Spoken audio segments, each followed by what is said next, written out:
अच्छा, हम लोग इक्विलिब्रियम प्रिंसिपल की बात कर रहे थे, तो ये दो प्रिंसिपल हैं जिनके तहत क्या है, हम लोग जो है जो इकोनॉमिस्ट है वो इन दो प्रिंसिपल को फॉलो करते हैं। पहला प्रिंसिपल कौन सा, ऑप्टिमाइजेशन, दूसरा क्या है, इक्विलिब्रियम। अब ये है बात ऑप्टिमाइजेशन में बताया चूज द बेस्ट बटन। अब हम इसको जो है ना, पहले तो एक ओवरऑल मार्केट को पढ़ते हैं, फिर हम देखते हैं बेस्ट क्या होता है, चॉइस क्या होती है।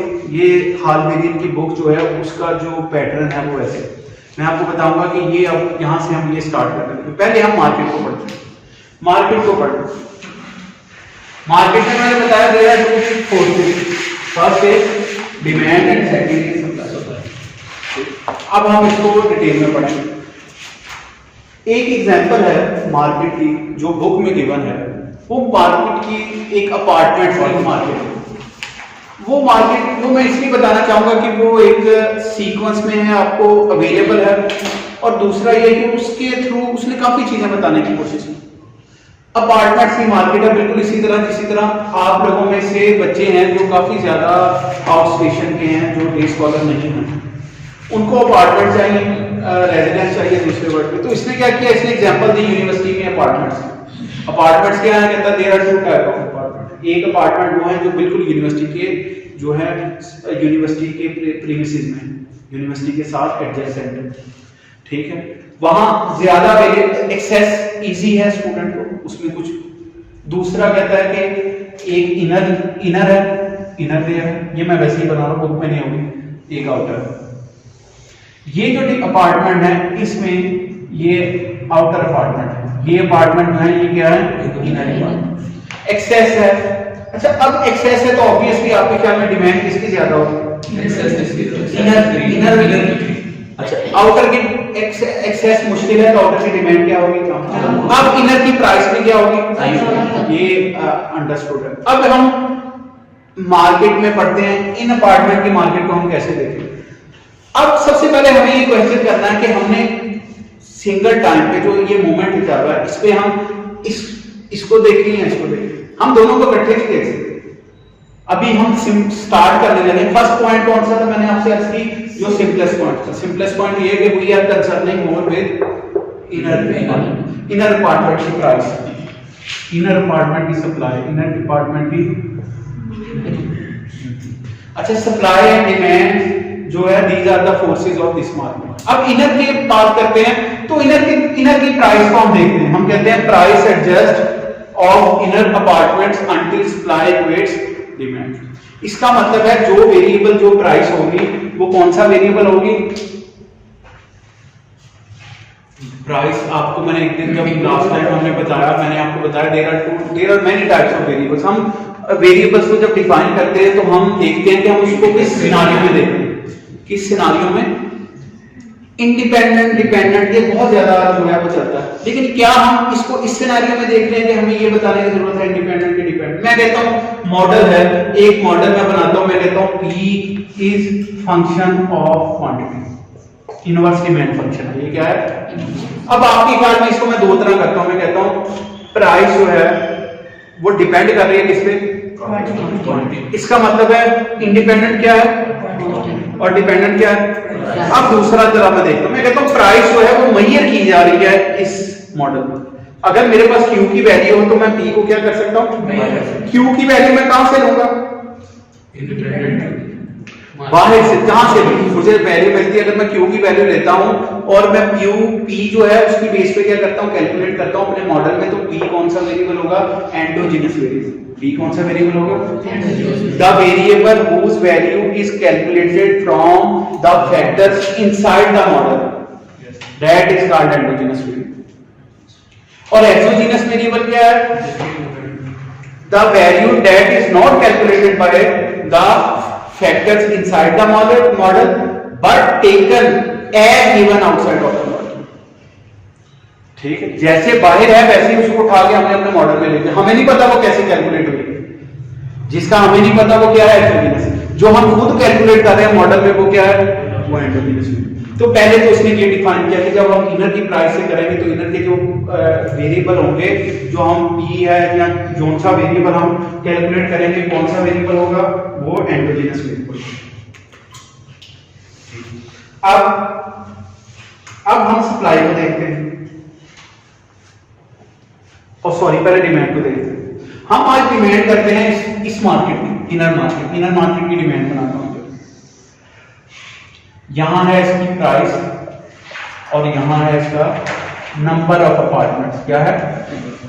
और number of apartments same as Q, इसको क्वांटिटी बोल रहे हैं, लेकिन क्वांटिटी को जब हम डिफाइन करते हैं कि हम किस तरह डिस्क्रीट गुड है अपार्टमेंट, तो हम क्या करेंगे? Number of apartment. Number of apartment, मैं आपको अपार्टमेंट एलोकेट करने लगा, मेरे पास सारे अपार्टमेंट्स हैं, मेरे पास क्या है?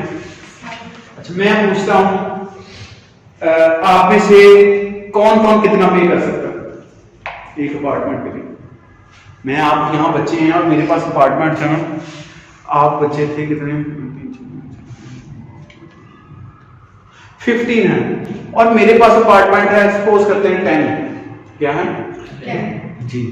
तो मैं कहता हूं आप सबकी मैं प्राइसेस पूछता हूं, ये कहता है मैं 10,000 दूंगा, सब वहां डॉलर में है लेकिन मैं समझाने के लिए 10,000 दूंगा, ये कहता है मैं 12,000 दूंगा, वो कहता है मैं 8,000 दूंगा, ये कहता है मैं 5,000 दूंगा। अच्छा, ये वैसे ही मैं जरूरी नहीं, अच्छा ये कहता है मैं 10-12। अच्छा, अब मैं देखूंगा कि सबसे ज्यादा प्राइस कौन दे रहा है। ये बच्ची जो है ये कहती है मैं 20,000 दूंगा, तो मैं पहला अपार्टमेंट किसको देने को प्रेफर करूंगा? Highest price. इसका मतलब हाईएस्ट प्राइस जो इसमें ऑफर किया मुझे एक्सेप्टेबल, इसकी विलिंगनेस टू पे जो होती है वो सबसे हाईएस्ट है। तो सबसे पहला अपार्टमेंट किसके पास किया जी? 20,000 का पहला अपार्टमेंट है, पहला ये पहला, और यहां मैं पहले ही बन दूं, फर्स्ट अपार्टमेंट गया 20,000। ठीक है जी। अब दूसरा अपार्टमेंट है, ये यहां दूसरा अपार्टमेंट है, वो जाता है फॉर एग्जांपल 15,000 पे। तीसरा जाता है 3 अपार्टमेंट, अच्छा सबसे हाईएस्ट होगा उस पे 1 चला गया, जो उससे 2 होगा, मे बी वो 2 बंदे होंगे, 2 अपार्टमेंट उसको दूं, इस तरह करते करते करते एक मार्केट इवेंट बन गया। ये ऐसे बन सकती है।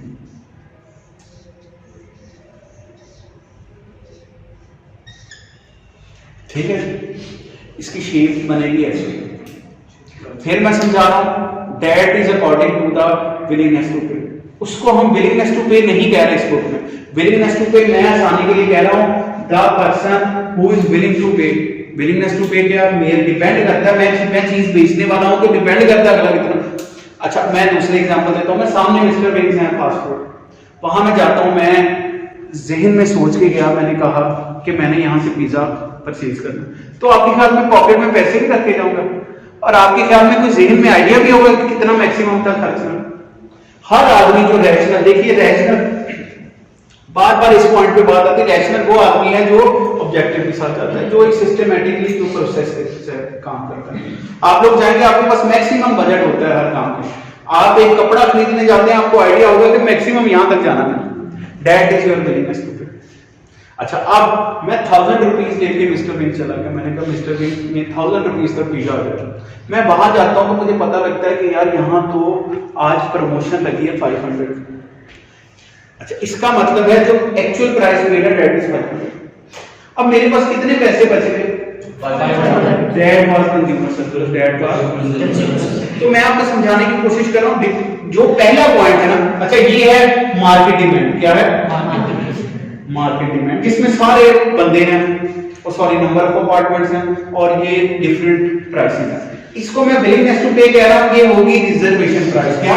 Reservation highest price, reservation price that is willing to, इस तरह रिजर्वेशन प्राइस। अच्छा, इसमें ये क्यों आ रहा है? देखिए 2000 से 15,000। अच्छा, जब ये जंप लगा ना, इतना बड़ा जंप लगा, तो इसका मतलब है इसमें स्पेस आ, ये इसकी शेप ऐसे है। जो डिमांड कर्व आप स्मूथ देखते हैं ना, स्मूथ जैसे ये डिमांड कर्व, इसमें जंप्स कम होते हैं। क्या होते हैं? प्राइसेस में फर्क कम होता है। ये जंप ज्यादा लगा रहे हैं तो इसकी प्राइसेस ऐसे। इसका मतलब है डिमांड कर्व। अब डिमांड कर्व को थोड़ा सा डिफाइन कर लेते हैं। हम कहते हैं डिमांड कर्व नेगेटिव स्लोप होता है। नेगेटिव स्लोप क्यों है? ये नेगेटिव रिलेशनशिप है। अच्छा, नेगेटिव रिलेशनशिप है तो हम इसे लिखेंगे कैसे आपके ख्याल में? आपको अब मैं मॉडलिंग बता रहा हूं, मुझे थ्योरी ने बताया कि there is negative relationship between price and quantity demand. अब मैं एक बनाने लगा हूं अपने दिमाग में, मुझे नहीं पता कैसे मॉडलिंग कैसे करनी। अभी मैं कहता हूं प्राइस डिपेंड्स ऑन क्वांटिटी। अब मैं इसे मॉडल बनाऊंगा, मैं कहूंगा पी, एक इक्वेशन में क्या होता है, आपने मैथमेटिकल इकोनॉमिक्स किसी जमाने में पढ़े हो, इक्वेशन के इंग्रेडिएंट्स कौन से, आप की पहले दूसरा या तीसरे चैप्टर में लिखा है कि इंग्रेडिएंट्स कौन से हैं किसके इक्वेशन। तो पहला इंग्रेडिएंट क्या है, कांस्टेंट। क्या है, कांस्टेंट। दूसरा इंग्रेडिएंट क्या है, कोएफिशिएंट। ठीक है, दूसरा इंग्रेडिएंट क्या है, कोएफिशिएंट। तो आपका ये बन जाएगा मॉडल। ठीक है, अब देखिएगा मैंने इक्वेशन बना दी, P और Q के दरमियान रिलेशनशिप, इसे मैं ऐसे भी लिख सकता हूं, Q डिपेंड्स ऑन P। क्या लिख सकता हूं, आपकी मर्जी, आपने इनवर्स करना है या डायरेक्ट करना है। अभी मैं डायरेक्ट करता हूं, Q डिपेंड ऑन P। तो ये देखिएगा A क्या है, B क्या है, कोएफिशिएंट। अब इसे इकोनॉमिक्स टर्म में बोलते हैं, इसे क्या माइक्रो इकोनॉमिक्स में आते हैं। ये मैं मैथमेटिकल में गया था, क्या गया था, अब मैं माइक्रो इकोनॉमिक्स में वापस आ रहा हूं। मैं कह रहा वेरिएबल वही है मैथ में भी और ये। अब इसको देखते हैं, ए क्या है, इंटरसेप्ट प्लस स्लोप, विलिंगनेस, क्या maximum amount eight I can pay. अब मैं सिंगल डिमांड पे आ गया, इस पे आ गया। अब मैं कहता हूं maximum amount at a person can pay, maximum willingness to pay, वो क्या होगा, वो ए होगा। ठीक, 20,000 को। अच्छा, दूसरा अगर मेरी सिंगल डिमांड है तो मेरी जो मैक्सिमम विलिंगनेस टू पे जो रिलेशनशिप निकला उसमें जो आएगा वो क्या आएगा, a is the maximum willingness to pay. अच्छा, इसमें अब क्या होगा, जब नेगेटिव रिलेशन निकलेगा तो ये साइन कौन सा हो जाएगा, नेगेटिव। तो हम कहेंगे मैक्सिमम विलिंगनेस टू पे और इसकी स्लोप आएगी बी। ठीक है, ये स्लोप होगी चेंज इन क्यू। अच्छा, change in P over change in Q, यहां ये होगी। अगर डायरेक्ट करता हूं तो change in Q over change in U. याद रखिएगा स्लोप क्या है, change in dependent variable due to change in independent variable. दूसरे वर्ड में ग्राफिकल में आपने हमेशा डिपेंडेंट वेरिएबल किस साइड पे लिखना है, आपको ये चीजें आनी चाहिए, बड़ी बेसिक चीजें। आप जब ग्राफ ड्रा करते हैं तो हमेशा डिपेंडेंट वेरिएबल कौन सी साइड पे लिखते हैं, y एक्सिस पे लिखते हैं, और हमेशा इंडिपेंडेंट वेरिएबल कौन से एक्सिस पे लिखना है, x एक्सिस पे। और जो आप लोगों की स्लोप होगी वो हमेशा क्या होगी, change in y axis due to change in x axis. तो आपने पहले देखना रिलेशनशिप, आप लोगों को रिलेशनशिप निकालने आनी चाहिए। हमारा जितना इकोनॉमिक्स है that is about the relationship between two variables. When there is change, then there is another change. हम हमेशा ये देखेंगे कि वो चेंज की रीजन क्या है, why there is a change। तो हम जब रियलिटी को एक्सप्लेन करने की कोशिश करते हैं तो रियलिटी में मुसलसल चेंजेस आ रहे हैं और उन चेंजेस को हम देखना चाह रहे हैं कि चेंजेस जो है वो क्यों आते हैं। अब ये है डिमांड। डिमांड जो है वो किस किस चीज पे डिपेंड करेगी, थोड़ा सा हम ये भी पढ़ लें ताकि ये चीजें आपको मैं बाद में ना पढ़ाऊं। लॉ ऑफ डिमांड, डिमांड किस चीज पे डिपेंड करेगी, First of all, price. That is the core variable. Core variable क्या, लॉ ऑफ डिमांड में दो वेरिएबल के दरमियान रिलेशनशिप उसने निकाला, किसमें, P और Q में। ठीक है, when price changes then quantity also changes in opposite direction when all other things are constant। अब जो all other things are constant है उसे हम कभी कभी कहते हैं कंट्रोल वेरिएबल। क्या बोलते हैं, अगर इकोनॉमेटिक्स में आप बात करें तो ये क्या बोलते हैं, कंट्रोल। अच्छा, अब यहां जब हम माइक्रो इकोनॉमिक्स में पढ़ेंगे तो वो उन्हें हम क्या कहेंगे, फिर उन्हें हम क्या कहेंगे, डिटर्मिनेंट्स। क्या कहेंगे, डिटर्मिनेंट्स। आप डिटर्मिनेंट्स ऑफ डिमांड, मैं कहता हूं price, quantity depends on price, quantity consumed, इसे ऐसे बोले, all other things are constant. अच्छा, अब मैं आपको कहता हूं जब हम प्राइस की, तो ये मैं एक लाइन बना रहा हूं, ये मैं ग्राफ बना, ये है P और ये क्या है, Q या QP, जैसे भी आप करना। ठीक है, हम लोग इसको देखते हैं। मैं कहता हूं कि यहाँ ये मोमेंट है, ये और ये, फिर एक मोमेंट है ये और ये, फिर एक जगह कॉम्बिनेशन है ये और ये, फिर एक जगह कॉम्बिनेशन है ये और ये। इसका मतलब है जहां प्राइस कम हो रही है डिमांड क्या हो रही है, बिल्कुल ठीक रिलेशनशिप आ गया। इसका मतलब है ये पॉइंट जो P और Q के दरमियान रिलेशनशिप है वो किस अलोंग द लाइन मूव कर रहा है, क्या कर रहा है। अब जब भी P में चेंज होगी हमारी मूवमेंट किस पे होगी, लाइन पे होगी। कोशिश करें उसके साथ, आप लोगों को बहुत जरूरी है मेरी बात सुने। आप लोग अगर माइक्रो पढ़ना चाहते हैं, मैक्रो पढ़ना चाहते हैं तो आप लोगों को कंसिस्टेंसी की बड़ी जरूरत है। कंसिस्टेंसी क्या है, उसको फोकस जो आप कर रहे हैं। अगर आप लोग सारे दिमागी तौर पे सोए हुए हैं तो मैं तो एनर्जी लगा के चले जाऊंगा बेसिकली, ठीक है, लेकिन आप लोगों को कोशिश करनी है कि अपना स्टेमिना बढ़ाना। मैं आप लोगों की शक्लें देख के लग रहा है कि बिल्कुल नहीं स्टेमिना बढ़ा, ठीक है, लेकिन ये आपने पढ़ाना है। आपको आज बुरा लगेगा कि ये पढ़ाई जा रहा है बोली जा रहा है, लेकिन 2 दिन लेक्चर्स के बाद अगर आप स्कूल में नहीं आ रहे तो इसका मतलब है कोई फायदा नहीं होगा, ठीक है।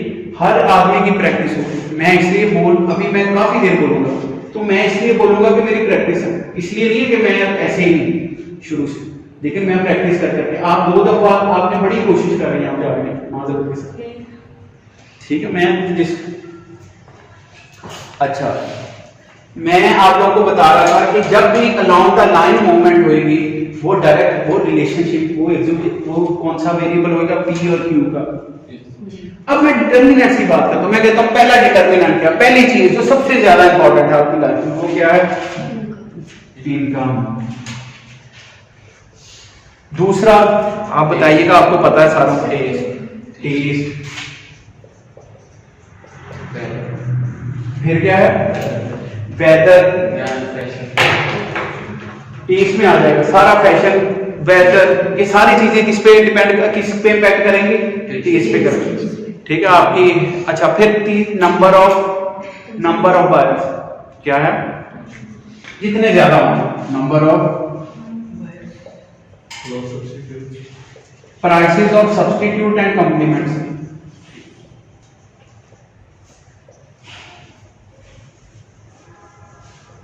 Prices of substitute and complement. अच्छा, अब आपको इनकम बढ़ेगी तो फिर क्या होना चाहिए आपकी तरफ, डिमांड क्या हो जाएगी, इनकम बढ़ेगी तो डिमांड क्या बढ़ेगी, हाँ जी, डिमांड बढ़ जाएगी, इनकम बढ़ेगी तो डिमांड क्या होगी। अब ये लॉन्ग द लाइन मूवमेंट नहीं होगी, अब कैसे मूवमेंट होगी, लाइन शिफ्ट हो जाएगी टुवर्ड राइट साइड। इसका मतलब है जितने डिटर्मिनेंट है वो क्या है, वो शिफ्टर है, वो क्या है, वो लेफ्ट साइड की तरफ शिफ्ट करेंगे डिमांडर को या राइट साइड की तरफ शिफ्ट करेंगे, जितने डिटर्मिनेंट है। अब हम थोड़ा सा इसमें नंबर ऑफ बायर्स पढ़ेंगे तो राइट साइड पे शिफ्ट हो जाएगा, कम होंगे तो लेफ्ट साइड पे। टेस्ट जो है वो बढ़े, ज्यादा वो चीज जो है वो टेस्टी लगती होगी या अच्छी लगती होगी तो वो क्या होगा, राइट साइड पे शिफ्ट कर देगा, नहीं तो लेफ्ट साइड पे। अब हम सब्स्टिट्यूट और कॉम्प्लीमेंट की बात करते हैं। सब्स्टिट्यूट क्या है, दैट कैन बी रिप्लेस्ड। अब इसमें हम लोग देखेंगे, अभी तो आगे एक टॉपिक आएगा हमारा काफी, ये रिप्लेसमेंट कंप्लीट हो सकती है, परफेक्ट होती है, या जो है वो सेमी रिप्लेसमेंट हो जाएगी थोड़ी बहुत, ठीक है, ये हम अभी थोड़ी देर में करेंगे। लेकिन हम देखते हैं सब्स्टिट्यूट। सब्स्टिट्यूट्स की प्राइस बढ़ने से क्या होगा आपके यहाँ। मैं कहता हूँ ये मार्कर है डॉलर का, इसके अलावा एक और कंपनी का मार्कर है तो सब्स्टिट्यूट, अगर उसकी प्राइस बढ़ती है तो इसकी डिमांड में क्या होगा, माशाल्लाह बढ़ जाएगी। कंपटीशन में है सब्स्टिट्यूट्स, क्या है, अगर इसकी प्राइस बढ़ेगी तो इसकी डिमांड क्या होगी, इसकी ज्यादा हो जाएगी। डायरेक्ट रिलेशनशिप, पॉजिटिव साइन आएगा, हम करेंगे एक टाइम में।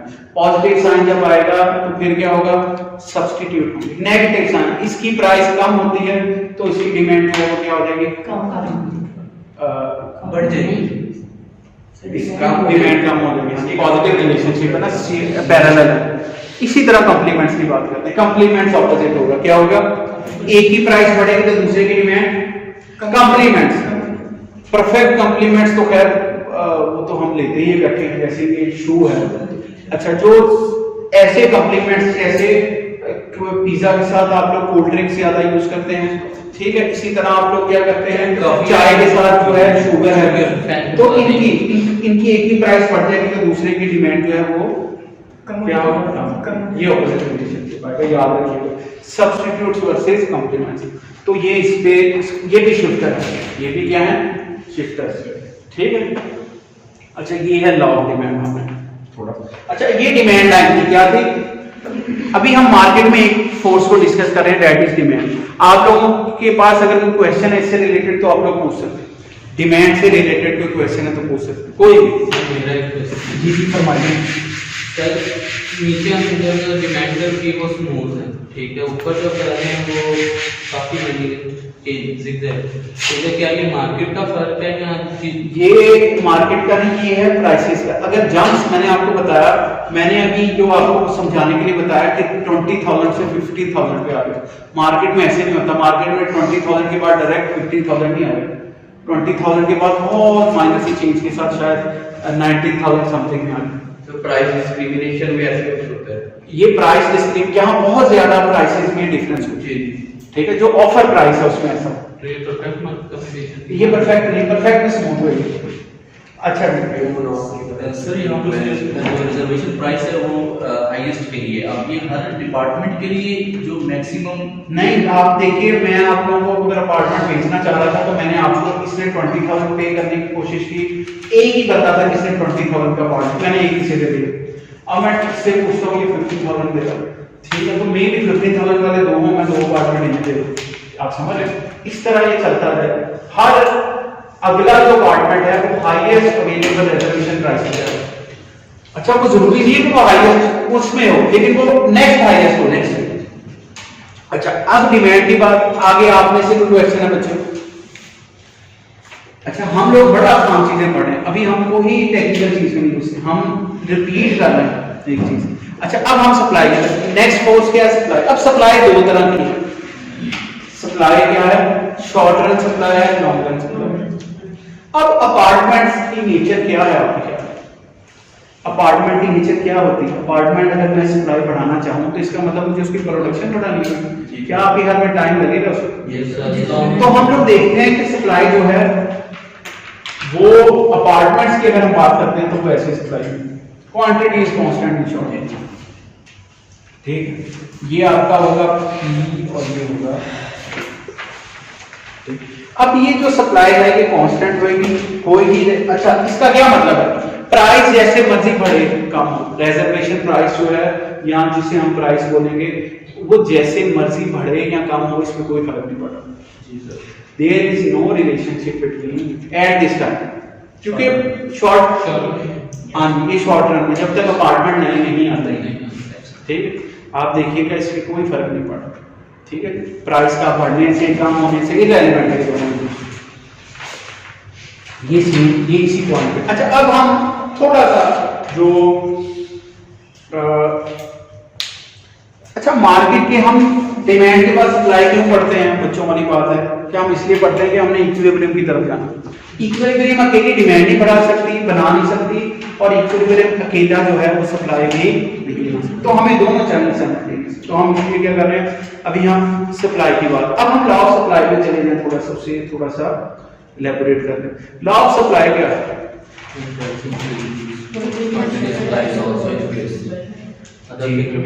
Positive relationship between quantity supplied and price of that commodity, while all other things are remaining constant. ठीक है जी। अब हम लोग इसको जो नॉर्मल सप्लाई करता है, जो जिसमें कुछ लॉन्ग रन में आता है कुछ शॉर्ट रन में, तो वो कैसे बनता है?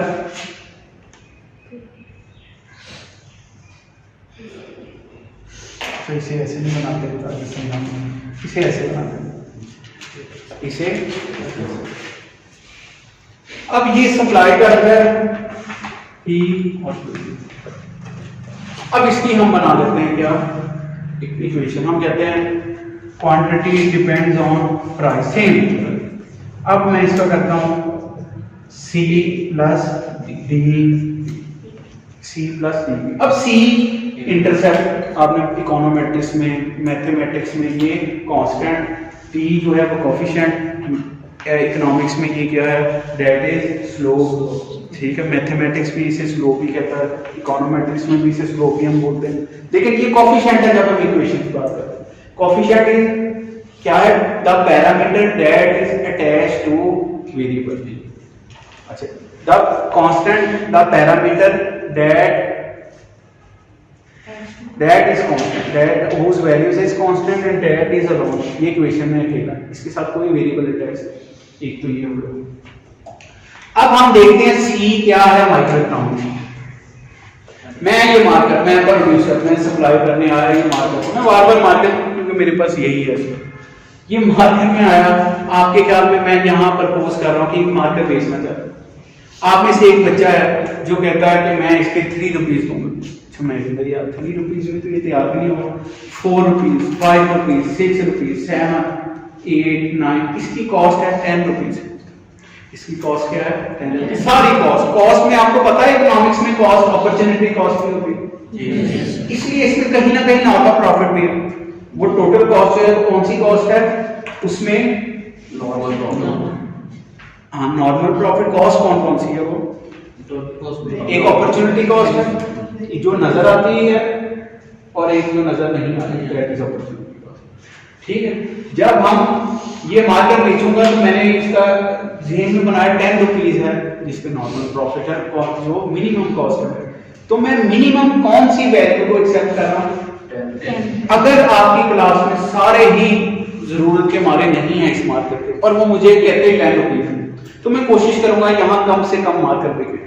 मैं दूसरे क्लास में जाता हूँ, वहां एक बच्चे हैं वो 11 रुपये पे फंस गए, मैं वहां कोशिश करूंगा इस क्लास के मुकाबले में ज्यादा मार्केट कहाँ बिके?